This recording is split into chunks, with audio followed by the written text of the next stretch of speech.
Turagusuhuje kandi tuguhaye ikaze wowe udahwema gukurikira ibiganiro bya M247 TV kandi nawe wakoze subscribe kuri M247 TV turagushimiye cyane kandi nawe utarakora subscribe tukubwira ngo umwanya n'uyu nguyu ugukora subscribe kuri M247 TV kugira ngo ujye ubona ibiganiro byacu bigisohoka ako kanya. Nibisanzwe na amakuru acukumbuye tugiye kukugezaho amakuru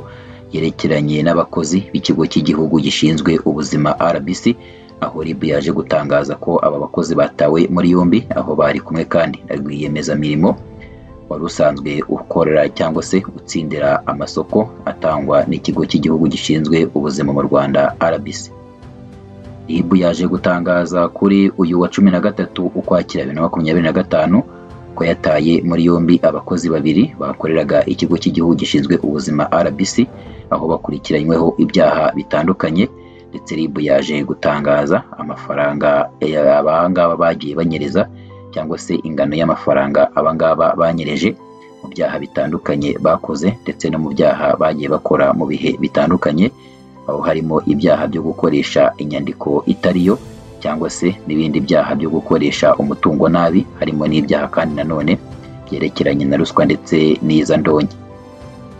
Kuri uyu wa 13 Ukwakira 2025 ubwo nibwo urwego rw'igihugu rw'ubugenzacyaha RIB watangaje ko rwataye muri yombi abakozi babiri bakora mu kigo cy'igihugu gishinzwe ubuzima RBC aho bari kumwe kandi na rwiyemezamirimo, akaba uyu nguyu ari na nyiri ikigo cy'ubucuruzi cyitwa Paramount Company, aho aba bombi uko ari batatu bakurikiranyweho ibyaha by'ubufatanyacyaha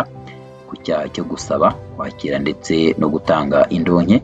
harimo n'icyaha cyo gukoresha inyandiko itavugisha ukuri. Ibi ngibi byaje kwemezwa n'umuvugizi wa RIB Dr Murangira B Thierry,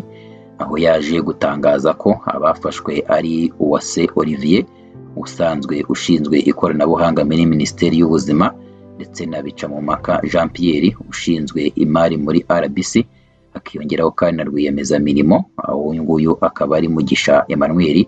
Aba bombi bakaba baje gutabwa muri yombi nyuma y'uko baje gukurikiranwaho ibi byaha tumaze kuvuga haruguru. Aba bakozi bombi bahuriye muri komite ishinzwe kwemeza ndetse no kwakira ibyaguzwe, akaba ari muri RBC aho ari ibyitwa Receiving Committee, ndetse aba bose bakaba baherereye muri iyi komite ishinzwe kwakira ndetse no kwemeza ibyaguzwe, aho bose bakoraga izi nshingano mu kigo cy'igihugu gishinzwe ubuzima RBC, ndetse bakaba bivuga ko baje gukoreramo amakosa n'ibyaha bitandukanye, akaba ari nayo mpamvu batawe muri yombi kugira ngo bajye imbere y'ubutabera baryozwe ibyaha bakoze mu gihe baba babihamijwe n'urukiko. Umuvugizi w'urwego rw'igihugu rushinzwe ubugenzacyaha RIB uyu nguyu akaba ari Dr Murangira B Thierry, yavuze ko iperereza ry'ibanze ryakozwe ndetse rikaba ryaragaragaje ko abakekwa bose bafatanyije na rwiyemezamirimo. Uyu nguyu akaba ari Mugisha Emmanuel wari usanzwe ufite isoko ryo gutanga ibikoresho by'ikoranabuhanga, ndetse bakaba barahimbye imibare, akaba ari byo baje guhimba imibare ibiranga izwi nka serial numbers, aho ari serial number za mudasobwa zigera kuri 71, ndetse bakaba baraje no guhimba izindi mashini bisanzwe zikorana na mudasobwa zizwi nka CPU zigera kuri 25, aho baje kongera ku cyemezo kigaragara ko ibi ngibi byakiriwe, aho baje gusinya ku cyo bita delivery note, bakaba baraje ko kwerekana ko ibi ngibi byakiriwe nyamara bitarigeze byakirirwa.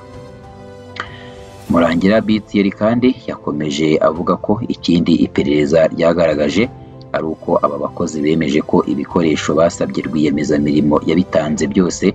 kandi ibi ngibi bikaba atari ukuri kuko rwiyemezamirimo ntabwo yigeze abitanga, ubwo abangaba baje kwemeza ko rwiyemezamirimo yabitanze, hanyuma Bicamumaka usanzwe ushinzwe imari mu kigo cy'igihugu gishinzwe ubuzima RBC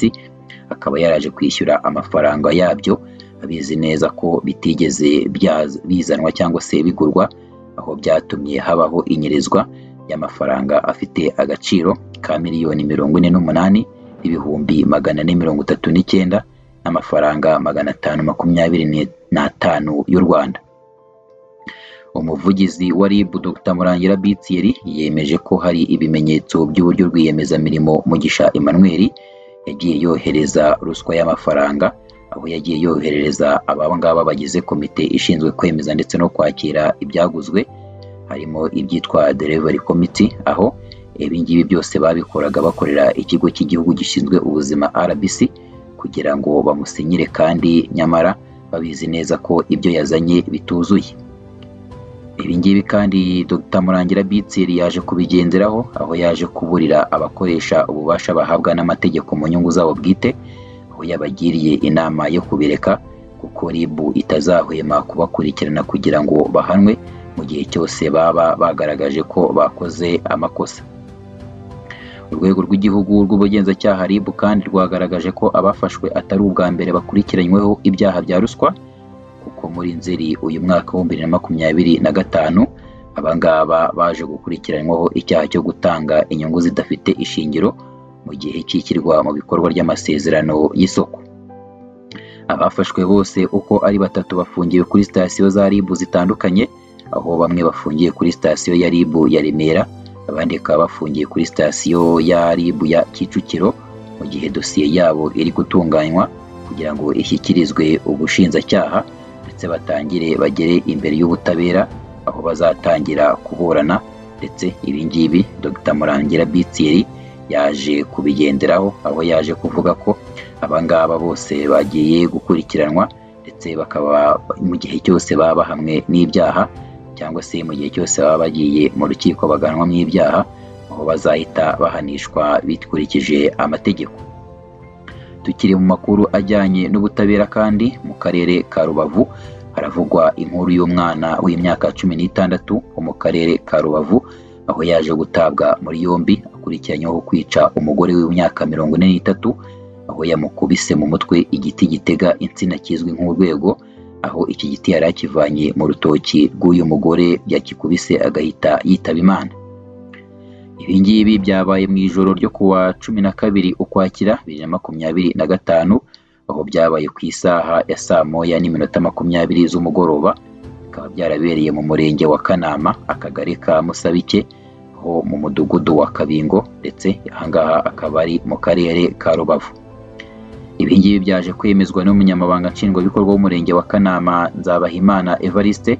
aho yaje kutwemerera ko aya makuru avuga ko uyu musore yafashwe, ndetse kuri ubu ngubu akaba yafashwe ubwo yageragezaga gutoroka, kuri ubu akaba yaje gushyikirizwa inzego z'ubutabera. Umunyamabanga nshingwabikorwa w'umurenge wa Kanama ubwo yemereraga itangazamakuru yaje kugira ati: uyu musore yagiye mu rugo rwa nyakwigendera agiye kwiba igiti kiramiye igitoki, mu gihe amubonye amubajije impamvu atwaye icyo giti, umusore nawe ahita akimukubita mu mutwe, uyu mugore w'imyaka 45 ahita ahasiga ubuzima. Yafashwe nyuma gato y'uko akora icyaha, aho yafashwe ndetse yafashwe ataratoroka ngo agere kure, kuko twamufashe akiri muri uwo mudugudu yakoreyemo icyaha. Umunyamabanga nshingwabikorwa w'umurenge wa Kanama Nzabahimana Evariste yaboneyeho kwihanganisha umuryango wagize ibyago, anasaba abaturage kurangwa n'ituze bakirinda amakimbirane ndetse no gutangira amakuru ku gihe, kugira ngo abagize cyangwa se abagize aho bahurira n'icyaha cyangwa abakoze icyaha kugira ngo batabwe muri yombi batarasibanganya ibimenyetso. Umurambo wa nyakwigendera wahise ujyanwa ku bitaro bya Gisenyi gukorerwa isuzuma mbere y'uko ushyingurwa, mu gihe uwo mwana nawe ari kuri sitasiyo ya RIB ya Kanama mu gihe iperereza rigikomeje.